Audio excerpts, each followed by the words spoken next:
ഡൽഹിയിൽ നടക്കുന്ന convergence India എക്സ്പോയിൽ Keralavision digital TV, Keralavision broadband സ്റ്റാളുകൾ ഉദ്ഘാടനം ചെയ്തു.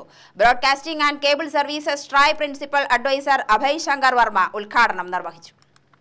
Keralavision digital TV, broadband, QOTT ബ്രാൻഡുകളെ കേരളത്തിന് പുറത്ത് വ്യാപകമായി പരിചയപ്പെടുത്തിക്കൊണ്ട് രാജ്യത്താകമാനം ബിസിനസ് വിപുലീകരിക്കുക എന്ന ഉദ്ദേശത്തോടെയാണ് കൺവർജൻസ് ഇന്ത്യ എക്സ്പോയിൽ Keralavision digital TV, Keralavision broadband സ്റ്റാളുകൾ തുടങ്ങിയത്.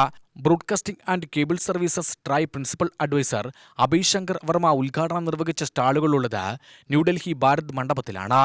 സ്റ്റാളുകളുടെ booth number E473 hall number 5 ഉദ്ഘാടന ചടങ്ങിൽ KCCL managing director PP Suresh Kumar, KCCL executive ഡയറക്ടർമാരായ KV രാജൻ, അനിൽ മംഗലത്ത്, സുരേഷ് കുമാർ എന്നിവരും ഡയറക്ടർമാരായ Roni, Biju, Navas, chief operating officer Padmakumar, technical head Manu തുടങ്ങിയവരും പങ്കെടുത്തു.